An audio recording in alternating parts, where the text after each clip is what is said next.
मुज्तबा अशरफिल औलिया अम्मा बाद फ़ाऊज़ु बिल्लाहि मिनश शैतानिर रजीम बिस्मिल्लाहिर रहमानिर रहीम क़ाल अल्लाहु तबारक व तआला फ़िल क़ुरआनिल मजीद वल फ़ुरक़ानिल हमीद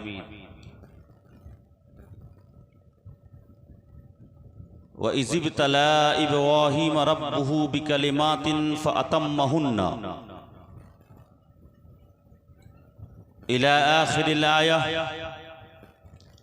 सदक़ल्लाहु मौलाना अज़ीम व बल्लगना रसूलुहुन नबियुल अमीनुल करीम व नहनु अला ज़ालिका लमिनश शाहिदीन व शाकिरीन वल्हम्दुलिल्लाहि रब्बिल आलमीन।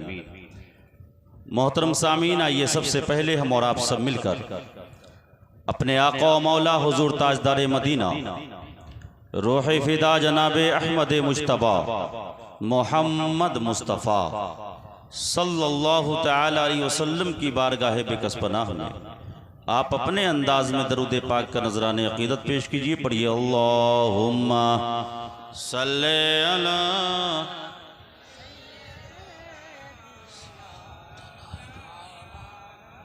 मुहम्मद व अला आले सय्यिदिना मौलाना मुहम्मद हबीबना शफीअना सय्यिदिना मौलाना मुहम्मद व अला आले सय्यिदिना मौलाना मुहम्मद सल्लल्लाहु अलैहि वसल्लम। मोहतरम सामीन, मैंने फिलहाल जिस आयत करीमा के एक टुकड़े का शरफ हासिल किया, अल्लाह रब्बुल इज़्ज़त कुरान मुक़द्दस में इरशाद फरमाता है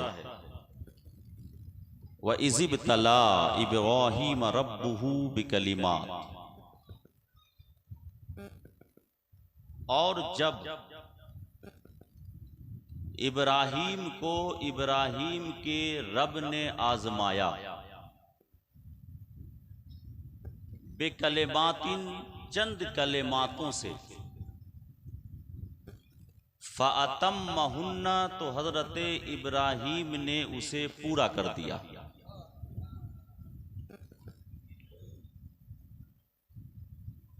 आजमाना, आजमाइश, हम पर मुसीबत आ जाए, अगर मुसीबत हमारे गुनाहों की वजह से है तो वो अजाब है, और अगर वो अल्लाह की तरफ से है तो वो मुसीबत मुसीबत नहीं रहती, वो आजमाइश होती है। अगर अल्लाह की तरफ से हो ना तो वो परेशानी, वो दुख, वो दर्द, वो तकलीफ, वो अल्लाह की तरफ से आजमाइश बन जाती है। और इंसान अगर उस आजमाइश में सब्र कर लेना तो वही इंसान अल्लाह का महबूब बंदा बन जाता है। और जो इंसान मुसीबतों पर सब्र ना कर सके तो फिर वो इंसान इंदल्लाह महबूब नहीं होता, वो रांदे बारगाहे इलाही हो जाता है, अल्लाह के बारगाह से धुतकारा हुआ होता है। और जो धुतकारा हुआ हो ना, अजाब उसी पे होता है। ये भी है। इस चीज को आपको समझना है कि मेरा ताल्लुक, उन्वान आज जिक्र हुसैन होना चाहिए, और है भी जिक्र हुसैन ही। मगर मैंने कल भी ना हजरत इब्राहीम के जिक्र को नहीं छोड़ा था जब हमने जिक्र हसन किया था। आज भी जिक्र हुसैन करूंगा, मगर बाबा के साथ ही करूंगा, क्योंकि बाबा के बगैर बेटा का ना कोई वजूद ही नहीं है। बाप ना हो बेटा आ जाए, ये हो सकता है? नहीं हो सकता। कल भी हसन के जिक्र के लिए बाबा का जिक्र किया था, आज भी हुसैन के जिक्र के लिए उनके बाबा का जिक्र कर रहा हूं।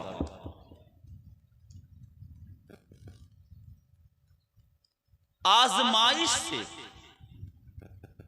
जो भाग जाता है ना, वो रुखसत पे अमल करता है, और आजमाइश को जो सीने से और गले से लगा लेता है ना, वो अजमत पे अमल करता है।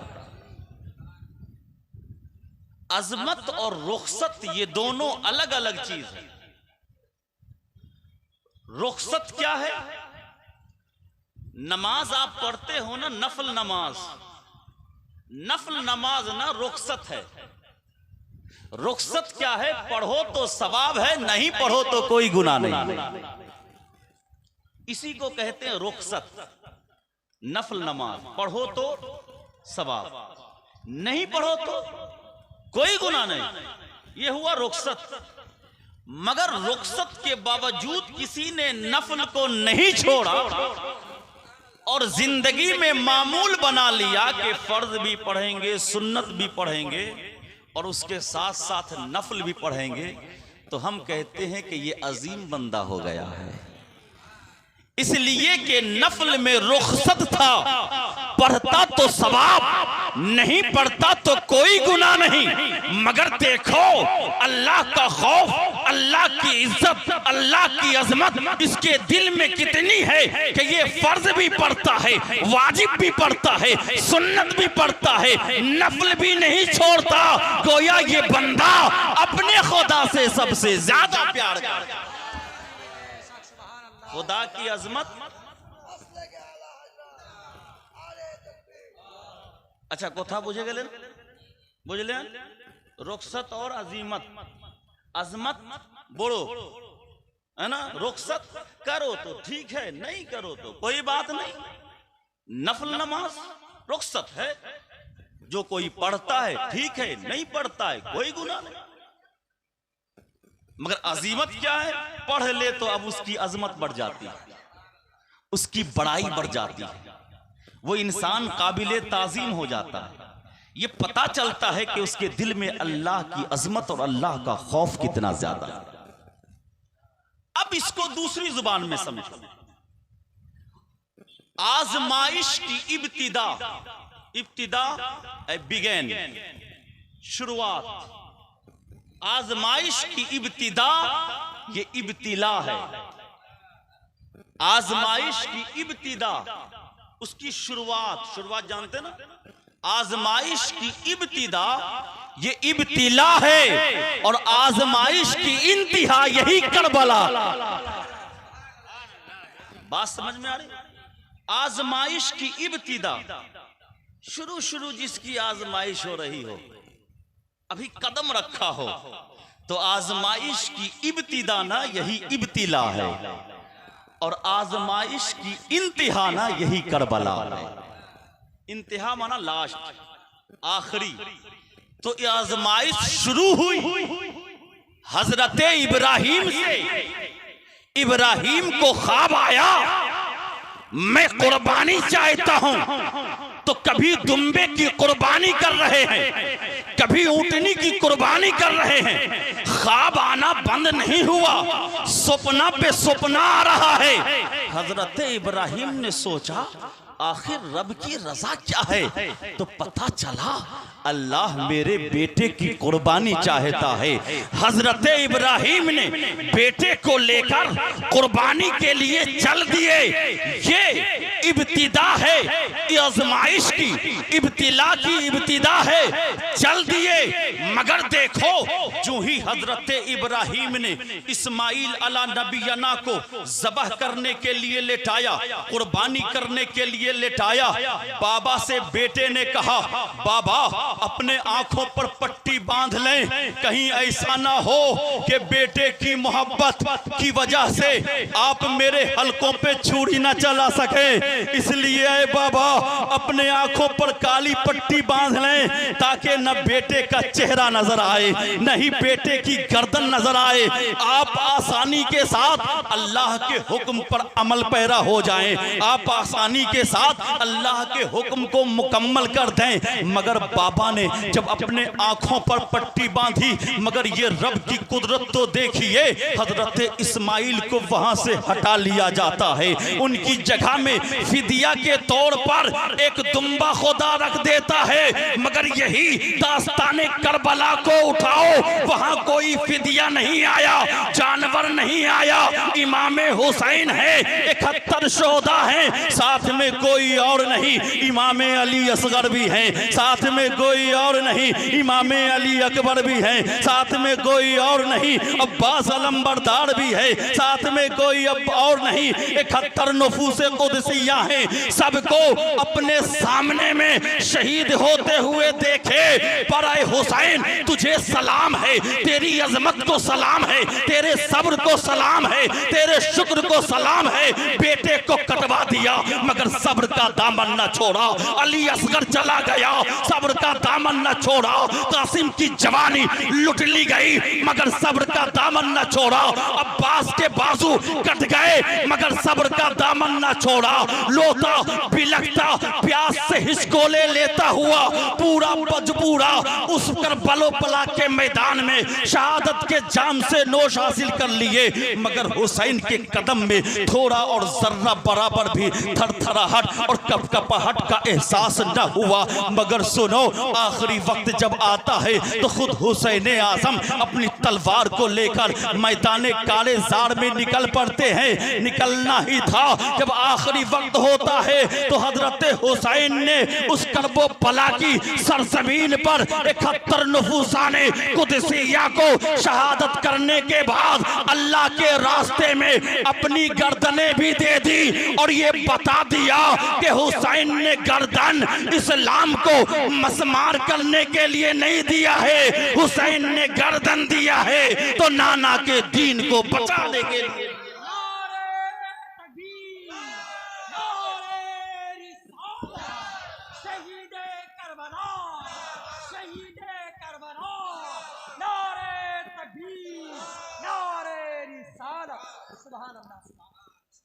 वहां हजरत इब्राहिम अला नबियाना ना जब इस्माइल अला नबियाना को कुर्बानी करने गए थे ना, तो उनका फिदिया आ गया था। फिदिया, फिदिया किसको कहते जानते? फिदिया नहीं जानते,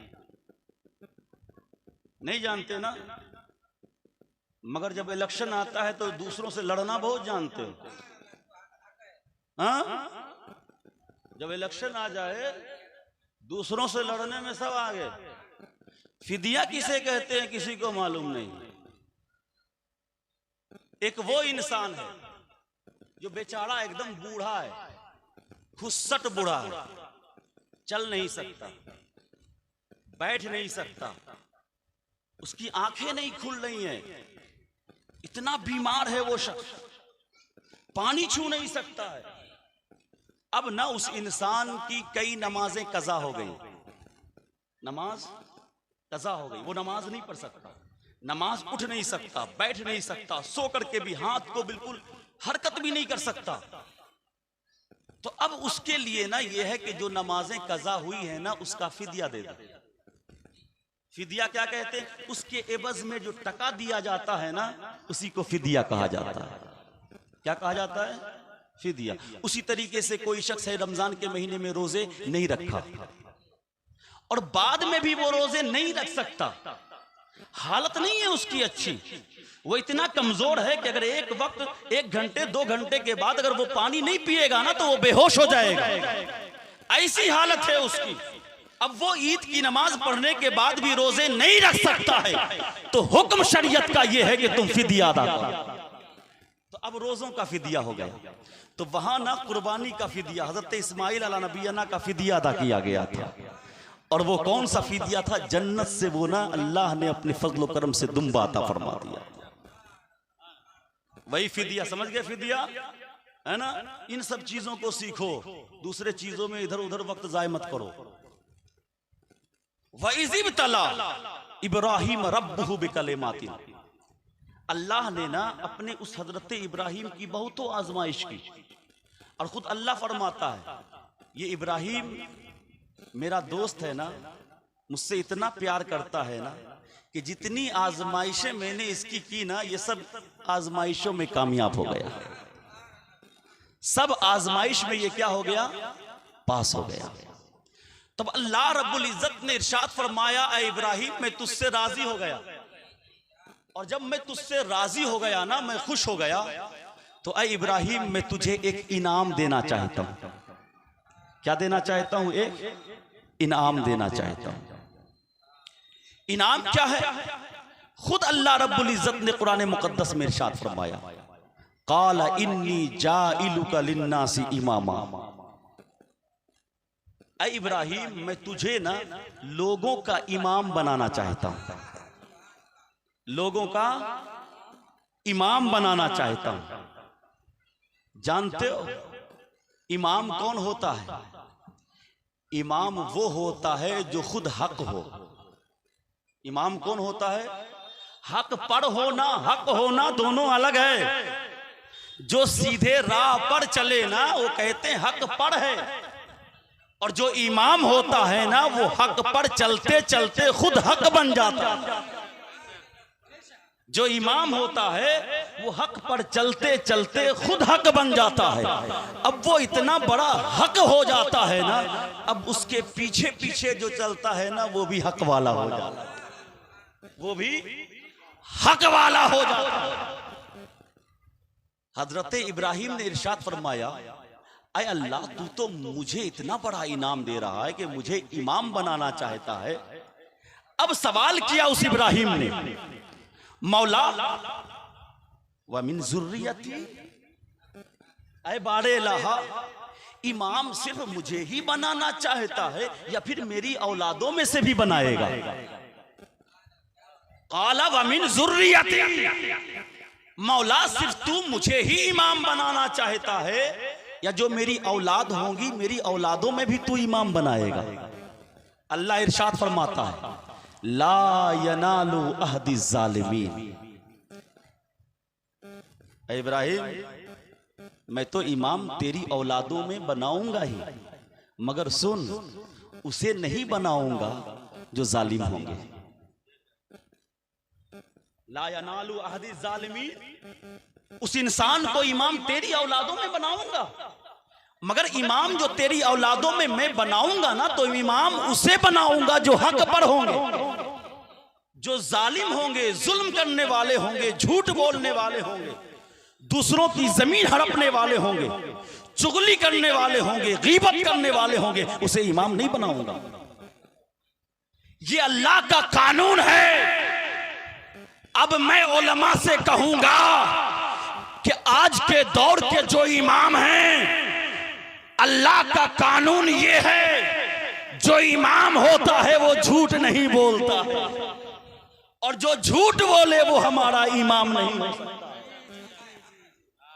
समझ रहे बात? वो था बुझलेन।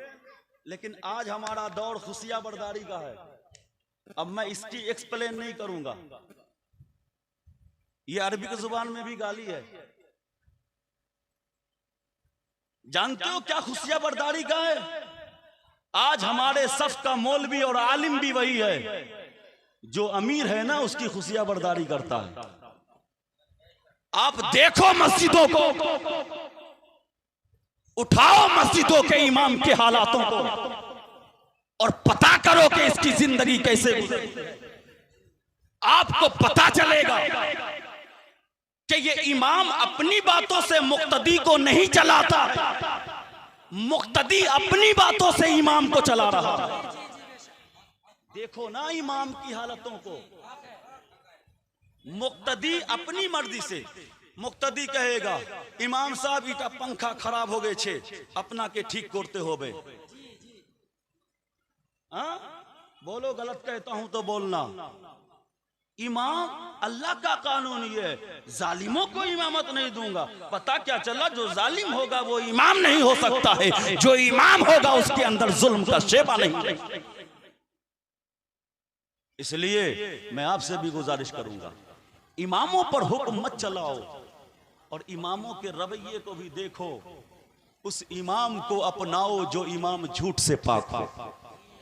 उस इमाम को अपनाओ जो इमाम जुल्म से पाक हो। उस इमाम के पीछे नमाज पढ़ो जो इमाम गीबत न किया करता हो।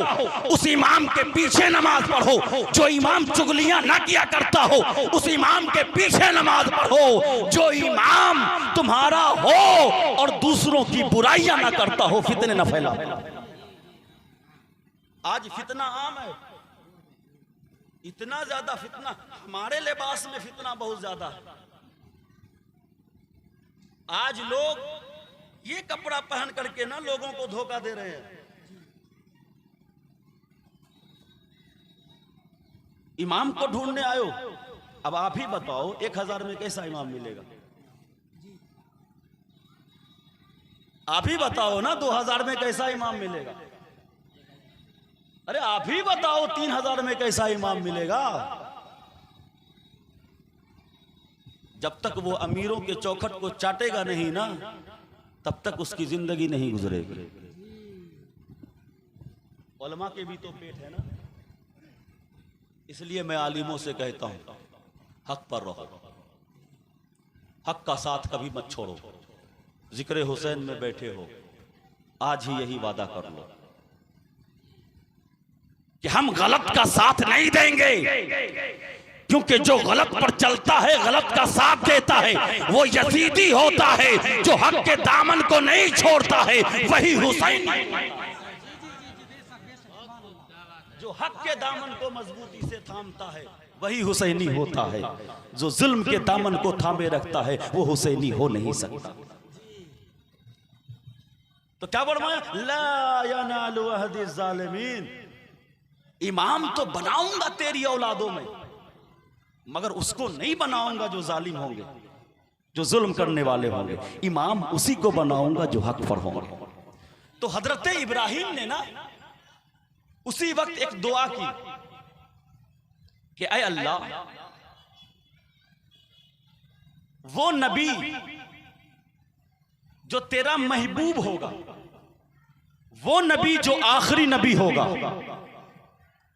वो नबी जो सय्यदुर रसूल होगा, वो नबी जो कुल कायनात के सदके में जिसे, वो नबी जिसके सदके में कुल कायनात को बनाई गई हो। हजरत इब्राहिम ने दुआ की, ऐ मौला उस नबी को ना मेरी जुर्रियत में कर दे। और ये दुआ कहां पर की जानते हो? एक पत्थर पर खड़े होकर के हजरत इब्राहिम ने दुआ की। एक पत्थर पे खड़े होकर कि अल्लाह, वो नबी जो आखिरी नबी होगा, जिस पर नबूवत खत्म होगी ना, ऐ अल्लाह उस नबी को मेरी जुर्रियत में कर दे। और कहां खड़े होकर के दुआ की? एक पत्थर पे। जानते हो उसी पत्थर को आज पूरी दुनिया मकाम इब्राहिम कहती है। जो हाजी आए हैं उनसे पूछो कि मक्का कैसा लगा, बोलेंगे दो ही चीजें नजर आई, या तो पत्थर है या तो बिल्डिंग है। इसके अलावा तीसरा कोई चीज है ही नहीं। जहां देखो सिर्फ पत्थर नजर आता है। हजरत इब्राहिम के कदम बचपन से लेकर जवानी, जवानी से लेकर बुढ़ापे तक पत्थर ही पर चलता रहा। मगर तारीख गवाह है कि किसी पत्थर ने इब्राहिम के कदम के निशान को अपने सीने में ना लिया। बचपन से लेकर बुढ़ापे तक हजरत इब्राहिम, क्योंकि मक्का जो है ना वो पथरीली ही जमीन है, पत्थरों ही की जमीन है, पत्थर ही पर आप चलते रहे, मगर किसी पत्थर ने आपके कदम के निशान को अपने सीने में न लिया। और अगर लिया है तो किसने लिया? जिस पत्थर को मकाम इब्राहिम कहा जाता है ना, उसी पत्थर ने हजरत इब्राहिम के कदम के निशान को अपने सीने में ले लिया। क्यों? वजह क्या है? मक्के में और भी तो पत्थर थे, आखिर किसी पत्थर ने इब्राहिम के कदम के निशान को क्यों न ले सका? और इस पत्थर ने क्यों ले लिया? तो आपको जवाब मिलेगा कि सुनो, उस पत्थर पर खड़े होकर के ना इब्राहिम ने किसी और को नहीं मांगा था, मोहम्मद मुस्तफा को मांगा था। उस पत्थर पर खड़े होकर इब्राहिम ने सल्तनत नहीं मांगी थी, जमीन नहीं मांगा था, जायदाद नहीं मांगी थी, मोहम्मद मुस्तफा को मांगा था। ये कैसे हो सकता है कि जुबाने इब्राहिम से मुस्तफा का नाम और जिक्र आए और दुआ में मुस्तफा को मांग रहे हो और पत्थर मजबूती के साथ अपना सीना फैलाए हुए हो?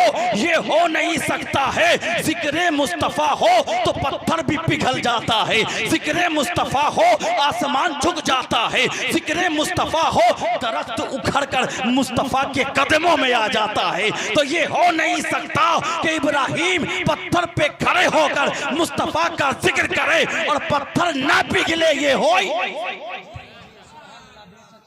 वो पत्थर पिघला इसलिए है कि उस पत्थर पर इब्राहिम ने किसी और को नहीं मांगा, अगर मांगा है तो मोहम्मद मुस्तफा को। तो अब अल्लाह ने इरशाद फरमाया, चल मैंने तो ये इनाम दे दिया तुझे कि तेरी ही जुर्रियत में ना मैं नबूवत का इख्तिताम करूंगा, यानी जो आखिरी नबी इस दुनिया में तशरीफ लाएगा ना, उस नबी को मैं तेरी जुर्रियत में ही दे दूंगा, उस नबी को तेरी जुर्रियत में दूंगा। मगर सुन, मैं अपनी तरफ से तुझे एक और इनाम देना चाहता हूं। जो तूने ये मेरा घर बनाया है ना, घर जिसे काबा कहते हैं, इस घर को बनाने का एवज ना मैं तुझे अपनी तरफ से एक इनाम और देता हूं। वो इनाम ये देता हूं कि मैं तुम्हारी ही जुर्रियत में इमाम भी बनाऊंगा, तुम्हारी ही जुर्रियत में इमाम भी बनाऊंगा। तो हजरत इब्राहिम ही की जुर्रियत में नबूवत का इख्तिताम भी हुआ और हजरत इब्राहिम ही की जुर्रियत में इमामत का भी इख्तिताम। कैसे? अब आ जाओ, अभी तो मैं तमहीद बांधा हूं। इब्राहिम ही की जुर्रियत में नबूवत का इख्तिताम। कल बताया कि इस्माइल अला नबीना की ही जुर्रियत में अल्लाह ने मोहम्मद मुस्तफा को अता फरमाया। और फिर जब मोहम्मद मुस्तफा इस दुनिया में आए ना, तो अल्लाह रब्बुल इज्जत ने इस मोहम्मद अरबी को दो बेटे अता किए। एक का नाम हसन और दूसरे का नाम हुसैन। अब सिर्फ हसन और हुसैन नहीं बोलो, अब कहो इमाम हसन और इमाम हुसैन। इमाम हसन और इमाम हुसैन। जुर्रियत किसकी है? उसी हजरत इब्राहिम की है। इब्राहिम की जुर्रियत में मुस्तफा आए, मुस्तफा की जुर्रियत में इमाम हसन और हुसैन तशरीफ लाए। तो देखो, नबी का जिक्र होना तो पत्थर पिघल जाता है। और 4000 साल से ज्यादा हो गए, 4000 साल से ज्यादा हो गए जिस पत्थर ने हजरत इब्राहिम के नक्शे कदम को लिया था, 4000 साल से ज्यादा, मगर अब तक न मिट सका और न ही किसी ने मिटाने की कोशिश की, न मिटाया जा सका। क्यों मैं ये बात कह रहा हूं जानते हो? इसलिए कि सऊदी जो है ना, वो हुकूमत ही यही है कि अल्लाह के निशानियों को मिटाने वाली हुकूमत है। सऊदी की हुकूमत जो है ना, वो वहाबिया की हुकूमत है और वो निशानियाते इलाही और निशानियाते रसूल को मिटाना चाहती है। मगर ये 4000 से उस पत्थर ने अपने सीने पर हजरत इब्राहिम के कदम के निशान को अब तक महफूज किए हुए, और कयामत तक जितने हाजी जाएंगे ना हज करने के लिए, उस निशाने इब्राहिम को देखते रहे। तो देखो, मोहम्मद के जिक्र 4000 साल हो गए, अब तक निशान न मिट सका। कसम खुदा की, उसी इब्राहिम की जुर्रियत में इमाम हसन और हुसैन है। कयामत तक तो क्या, कयामत बर्पा हो जाएगी, दुनिया चाह भी ले तो न हसन का जिक्र मिट सकता है न हुसैन का जिक्र। नारे तकबीर, नारे रिसालत, नारे रिसालत। शहीदे करबला, शहीदे करबला, हसन का दामन, हुसैन का दामन, पीरे तरीकत, रहबरे शरीयत, गुले गुलजरे अशरफियत, सैयद माहिरुल कादरी मिज़बाई साहिब। नारे तकबीर, नारे रिसालत। वाह वाह सुभान अल्लाह, क्या कहना। 4000 साल हो गए, 4000। मुस्तफा के जिक्र से ना, जिक्र मुस्तफा अब तक बाकी है, उसके निशानात अब तक बाकी हैं। और कयामत तक क्या, जब कयामत कायम हो जाएगी, हश्र का मैदान होगा ना, तो भी मुस्तफा की शफाअत बाकी रहेगी, मुस्तफा की शफाअत बाकी रहेगी। वही इमाम हसन और हुसैन है कि जिनका जिक्र दुनिया मिटाना भी चाहे तो मिट नहीं सकती है। अब सुने जिक्र हुसैन, देखिए सुनिएंगे, आधा आदमी तो भाग गए, ठीक है, सुनिए। हजरत इमाम हुसैन रदी अल्लाह ताला अन्हु की पैदाइश से पहले का एक वाकिया। हजरत उम्मुल फजल रदी अल्लाह ताला अन्हा, ये हजरत अब्बास की जौजा हैं। हजरत अब्बास रजी अल्लाह ताला अन्हा जो अल्लाह के रसूल सल्लल्लाहु अलैहि वसल्लम के चाचा हैं। हजरत उम्मुल फजल रजी अल्लाह ताला अन्हा ये मोहम्मद मुस्तफ़ा सल्लल्लाहु अलैहि वसल्लम की चाची है ना। जब आप इस्लाम नहीं लाई थी ना, तो मुस्तफ़ा जाने रहमत को कहते थी भतीजा भतीजा भतीजा। लेकिन इस्लाम लाने के बाद ना उनकी चची भतीजा कभी नहीं कही, ये तारीख उठाकर देख लो, कहती थी या रसूल अल्लाह। तारीख उठाकर देखो, जिस वक्त उम्मे फजल ने ईमान नहीं लाया, मुस्तफा जाने रहमत को कहा करती थी भतीजा है मेरा, भतीजा है मेरा, भतीजा है मेरा। भतीजा जानते हो ना,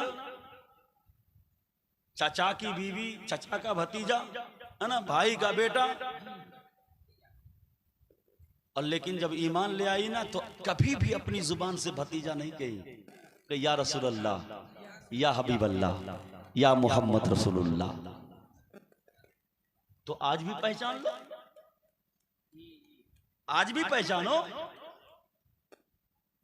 आज भी कहो कि जो कहे नबी हमारी तरह हैं, समझ लो इसके अंदर कुफ्र की अलामतें हैं। जो कहे नबी तो खुदा की तरफ से भेजा हुआ उसका बंदा भी है और नूरे खुदा भी है, समझ लेना कि यही अल्लाह और उसके रसूल पर ईमान। मोमिन और काफिर में तो फर्क नहीं हो गया। जो नबी को अपनी तरह आज कहे, समझ लो कुफ्र की अलामतें हैं। और जो नबी को कहे या रसूल अल्लाह, जो नबी को कहे या हबीब अल्लाह, समझ लेना ये कहने वाला काफिर नहीं हो सकता, ये कहने वाला तो मोमिन हुआ करता। उम्मुल फजल रज़ी अल्लाह ताला अन्हा दौड़ी दौड़ी परेशानी के आलम में आई अल्लाह के रसूल सल्लल्लाहु अलैहि वसल्लम के पास, बोलने लगी या रसूल अल्लाह, रात मैंने एक सपना देखा। सपना ना, सपनों ख्वाब देखा है जो मुझे बहुत ना परेशान कर रखा। अल्लाह के रसूल ने फरमाया कभी कभी सपना जो होता है ना, सपनों, वो कभी कभी अच्छा भी होता है और कभी कभी खराब भी होता है। हज़रत उम्मुल फज़ल फरमाती है, मैंने जब कहा ना तो अल्लाह के रसूल सल्लल्लाहु अलैहि वसल्लम ने फरमाया कि कहो क्या सपना देखा, क्या ख्वाब देखा। उन्होंने कहा या रसूल अल्लाह, मुझे डर लग रहा है, मैं घबरा रही हूं कि क्या होगा, कैसा सपना है, मैं क्या बताऊं। अल्लाह के रसूल ने फरमाया नहीं तुम बताओ, तुमने क्या सपना देखा है, क्या ख्वाब देखा है। हज़रत उम्मुल फज़ल फरमाती कि मैंने ख्वाब में देखा कि या रसूल अल्लाह, आपके जिस्म का टुकड़ा आपके जिस्म से अलग होकर के मेरे गोद में आ गया है। आपके जिस्म का टुकड़ा अलग होकर, आपके जिस्म का टुकड़ा अलग होकर मेरे गोद में आ गया। अल्लाह के रसूल सल्लल्लाहु अलैहि वसल्लम ने इरशाद फरमाया चची जान खुशखबरी हो, आप चची जान आपको खुशखबरी हो कि अल्लाह ने फातिमा को एक बेटा फौरन अता करने वाला है, और जब वो इस दुनिया में आएगा तो आप ही की गोद में वो बेटा खेलता हुआ नजर आएगा। ख्वाब देखे या रसूल अल्लाह, आपके जिस्म का टुकड़ा उम्मुल फज़ल अल्लाह के रसूल की चाची जान है, या रसूलल्लाह मेरे गोद में आपके जिस्म का एक टुकड़ा मैंने देखा। अल्लाह के रसूल ने फरमाया कि मेरी बेटी फातिमातुज़ ज़हरा के घर में एक बच्चे की पैदाइश होने वाली है, तुझे खुशखबरी हो और वो बच्चा तेरे ही गोद में खेलेगा।